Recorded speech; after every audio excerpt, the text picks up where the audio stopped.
Buenas noches. Les habla el profe Bernardo, su profe de inglés y de francés y maestro temporal de ciencias sociales de primero de secundaria. En esta oportunidad vamos a resumir lo que hemos trabajado en esta semana. Entre los propósitos de este pequeño resumen está definir la escala como principal diferencia entre un plano y un mapa. Número 2. Establecer algunas diferencias entre mapas y planos. Número 3. Repasar el concepto de latitud y su relación con los paralelos. Número 4.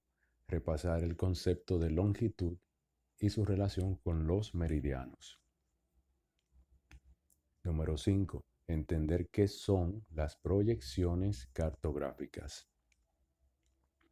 Número 6. Entender la proyección geográfica llamada escala de Mercator. Y finalmente, número 7, entender la proyección geográfica llamada escala de Peters o Peters. Comencemos. Primero, definir la escala como principal diferencia entre un plano y un mapa. Nosotros habíamos hablado que la escala sirve para hablar o definir las distancias que están entre los territorios que se están presentando, ya sea en un mapa o en un plano. La escala sirve para decirnos de una manera numérica o gráfica cuánta distancia hay entre un territorio y otro o entre un lugar y otro. Hay dos tipos principales de escala. Tenemos la escala numérica.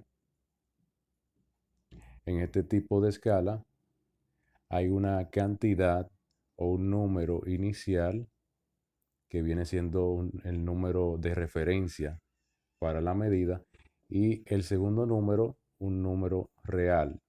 Si esta escala, por ejemplo, se va a medir en centímetros, esto lo que está diciendo es que un centímetro equivale a 20 centímetros.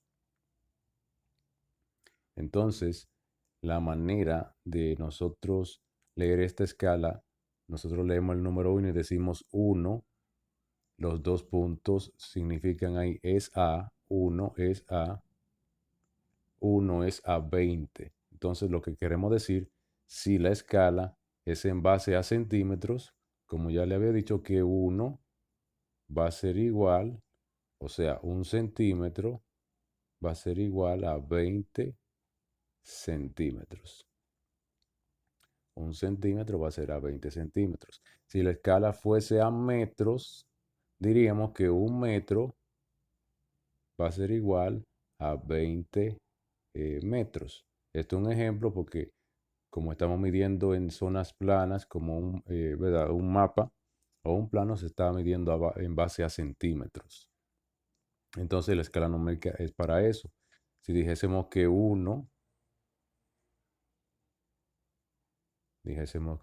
que 1 es a 5000, estaríamos diciendo, estaríamos diciendo que un centímetro va a ser igual a un centímetro en el mapa medido. O sea, medimos un centímetro con una regla y ese centímetro va a significar 5000 centímetros.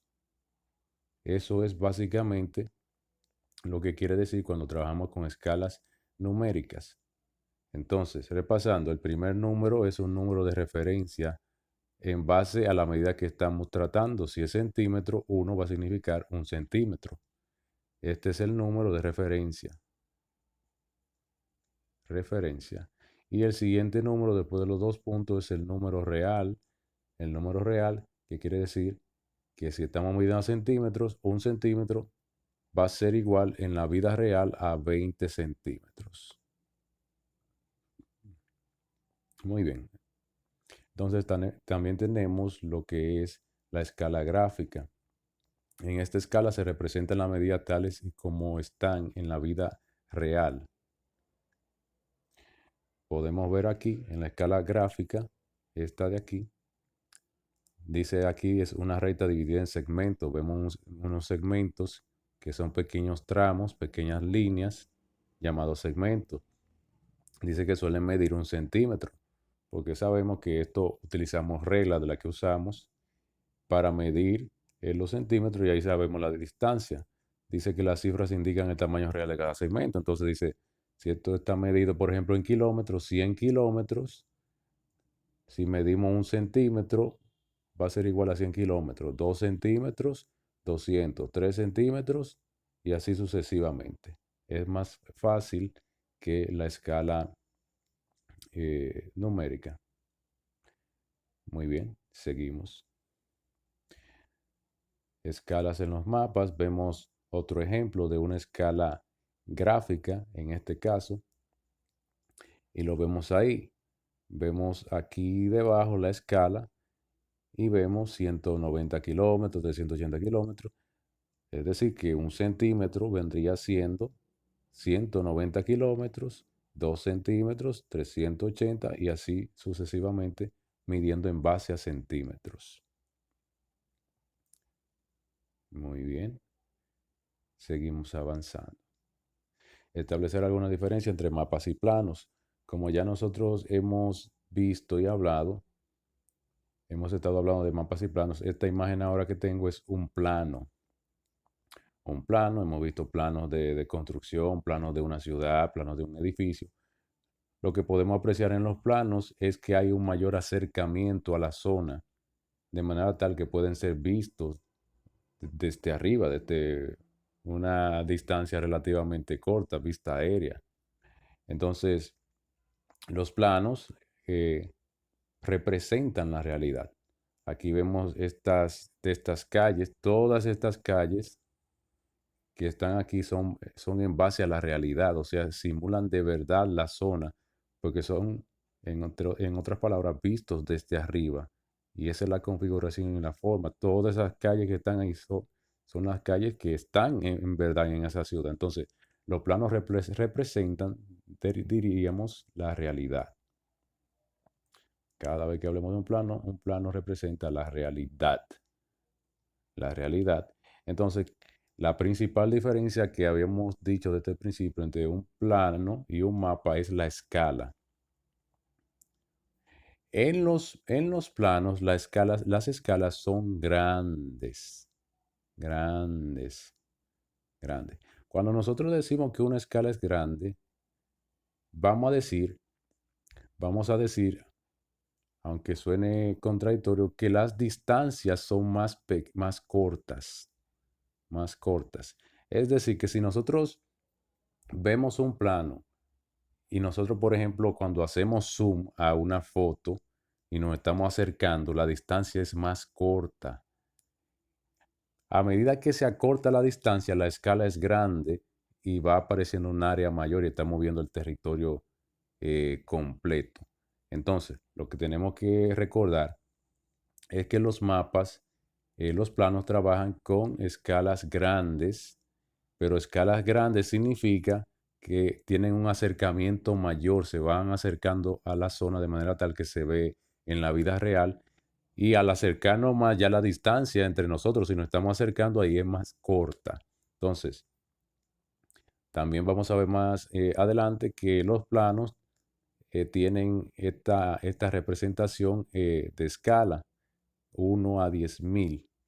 Trabajan con escala de 1 a 10.000 como punto de referencia. Seguimos. Tenemos otra imagen de lo que es plano. Ya sabemos que a medida que nos acercamos más, la distancia se reduce y podemos ver qué es lo que estamos viendo. Entonces, a gran escala, pero menor distancia. Vemos ahora lo que es un mapa. A diferencia del plano, un mapa también es una representación, pero en este caso simbólica. Es un símbolo, una manera de representar algo que no tiene que ser fielmente lo que se está observando, sino para ayudarnos a entender cómo están distribuidos los territorios. Entonces, plano, una representación real y mapa, una representación simbólica. de grandes extensiones de territorio, porque aquí vemos países como Rusia, que tiene una gran extensión territorial, vemos países como Alemania. Este es el mapa de Europa.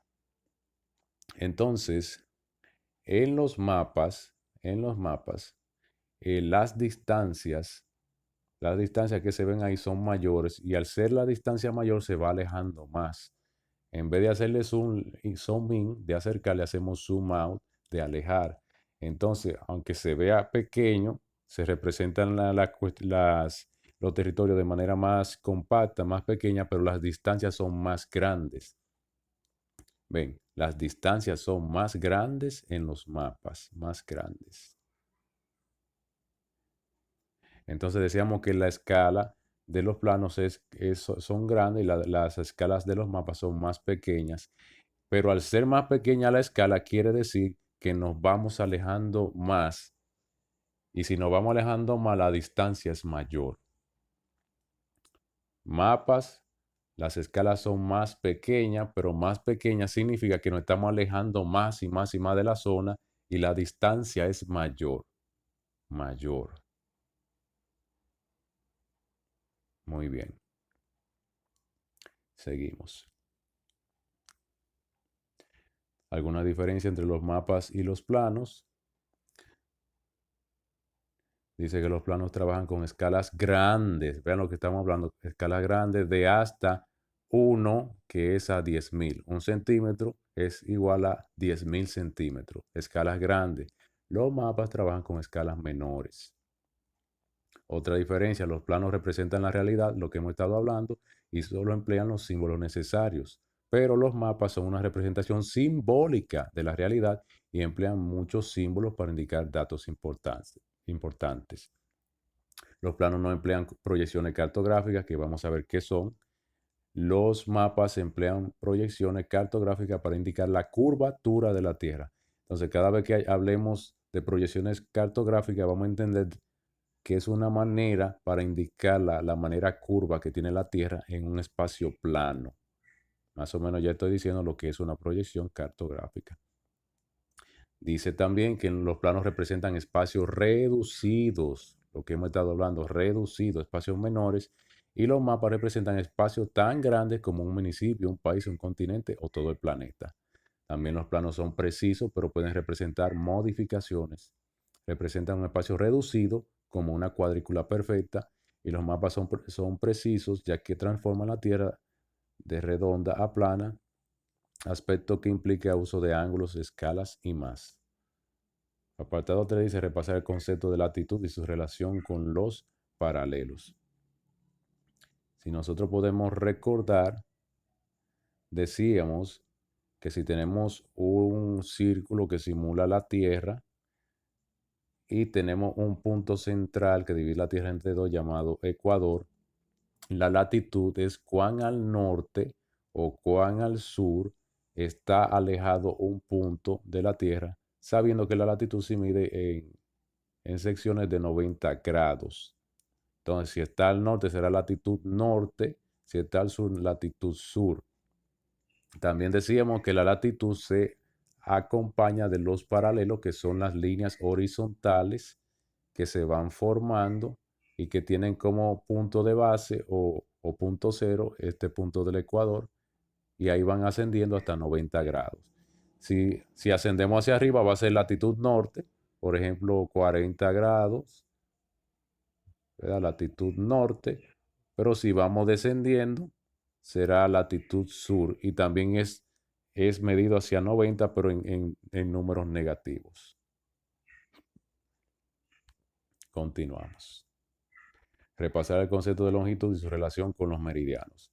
Entonces nosotros nos acordamos nuevamente que si tenemos la Tierra como si fuese un círculo, el punto central que divide la Tierra de manera vertical desde el polo norte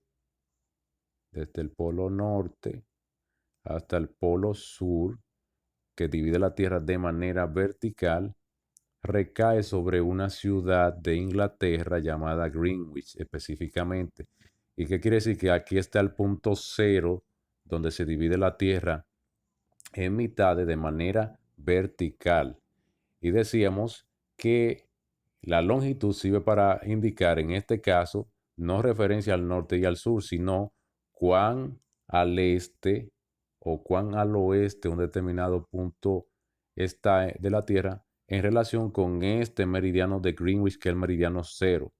Y decíamos que esta mitad de aquí vale 180 grados y esta otra mitad 180 también. O sea que los meridianos trabajan con distancias de 180 grados, en tanto que la latitud se mide en tramos de 90 grados. O sea, por todo, latitud norte 90 grados, latitud sur 90 grados. Entonces decíamos que la longitud se ayuda de los meridianos. Entonces, aquí tenemos que se van formando líneas verticales que se van alejando. Si se van alejando desde el punto central de Greenwich hacia el este, va a ser la cantidad positiva y su número mayor va a ser 180. Vamos a suponer que lo ubicáramos un punto aquí.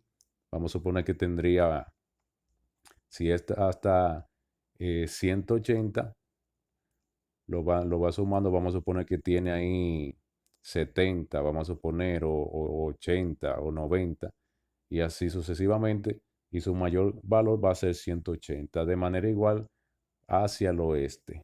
Aquí va a ser positivo y aquí negativo. Entonces diríamos que algún lugar está en longitud oeste. Vamos a suponer 97 grados longitud oeste o 97 grados longitud este, que son las proyecciones cartográficas.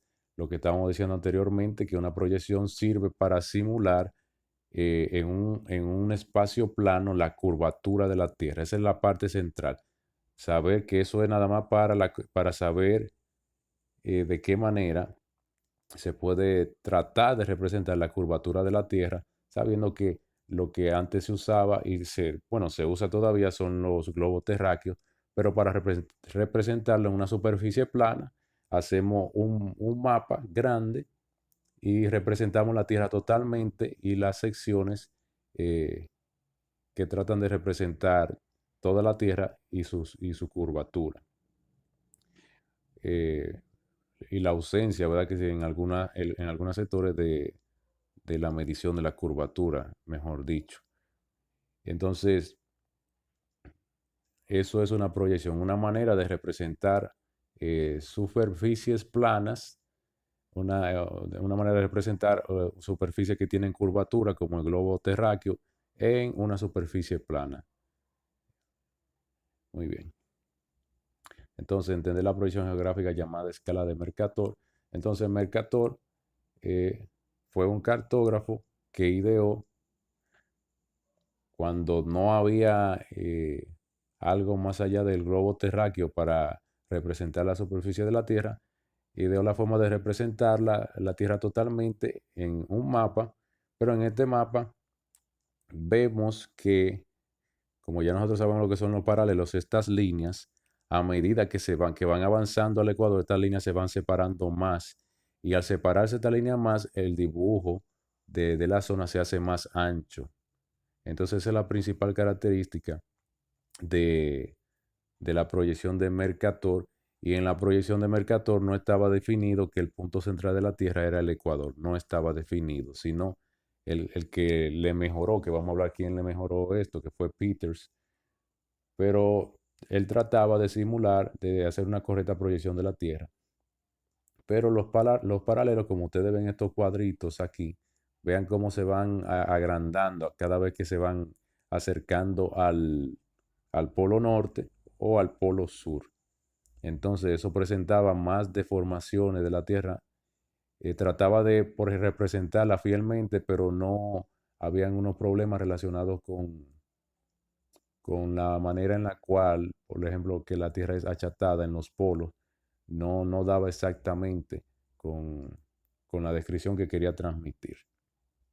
Entonces la característica principal es que los paralelos se van separando de manera más y más prolongada Y esta separación hace que el dibujo que se proyecta ahí sea mucho más grande. Entonces finalmente tenemos la proyección geográfica llamada escala de Peters, que aquí se representa fielmente eh, la Tierra. Él toma como referencia el Ecuador, el punto del Ecuador, cosa que no lo hizo Mercator. Y vemos que están divididos en cuadrículas de 10 grados, tienen la misma distancia. No ocurre problema de que un lugar es más grande que el otro, sino que todos tienen el tamaño, el relativo tamaño que deben tener y no se separan y no se diferencian. Vemos esta cuadrícula que tienen la misma distancia de 10 grados, de 10 grados. Básicamente esa es, Peters le hizo una mejora a la escala de Mercator. Muy bien, ahora tenemos una pregunta de autoexamínate, que fue lo que quise tratar de escribir aquí. Autoexamínate. Entonces dice, un es la representación simbólica de grandes superficies de la Tierra. ¿Un qué? ¿Qué será? Grandes superficies de la Tierra, representación simbólica. Un mapa. Un es la representación real de pequeñas superficies de la Tierra que pueden ser vistas desde arriba. Un plano. Es un tipo de escala en la cual un número representa un valor de referencia y el otro número, el valor real en el mapa. La escala, la escala numérica. Numérica. Número 4 es un tipo de escala que representa valores de distancias reales en el mapa, tomando como base mediciones de centímetros con una regla para determinar la distancia. Esa es la escala gráfica. Número 5. Las son las maneras de representar la Tierra en una superficie plana. Las proyecciones geográficas. Las proyecciones geográficas. Número 6. La indica cuán al norte o al sur se encuentra un territorio, tomando como punto de partida la línea imaginaria del Ecuador y los paralelos. La latitud. Siguiente, la indica cuán al este o al oeste se encuentra un territorio en la Tierra, tomando como punto de referencia la línea imaginaria que se extiende desde el polo norte al polo sur en un punto central que pasa por la ciudad de Greenwich en Inglaterra. Esta se ayuda de los meridianos para saber cuán alejados del este o oeste están los puntos terrestres. La longitud. Longitud. 8. Escala en cuya proyección los meridianos y paralelos cortan de manera perpendicular en forma de cuadritos, en los cuales los paralelos van aumentando de tamaño a medida que se alejan de la línea del ecuador. Esta es la escala de Mercator. Mercator. Y finalmente, escala de proyección en la cual los paralelos se acercan a medida que avanzan hacia los polos. En ella se corrigen las deformaciones de Mercator para las latitudes medias. Esa es la escala de Peters. Y se me pasó decir que en esta escala, a medida que los paralelos se van acercando, a medida que los paralelos se van acercando hacia los polos, en vez de ellas separarse, ellas se juntan más. Se juntan más los paralelos. Bien, si te gustó este contenido y aprecias el esfuerzo de tu profe porque aprendas, suscríbete al canal y dale un like. Pasen todo feliz resto de la semana. Este fue su profe Bernardo.